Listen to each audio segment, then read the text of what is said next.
Digital arrest என்ற பெயரில் கோவை முதியவர் ஒருவர் ஏமாற்றப்பட்டுள்ளார்.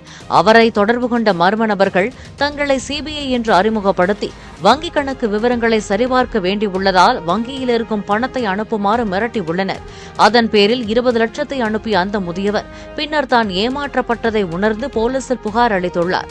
அதன் பேரில் கோவை சைபர் கிரைம் போலீசார் விசாரித்து வருகின்றனர்.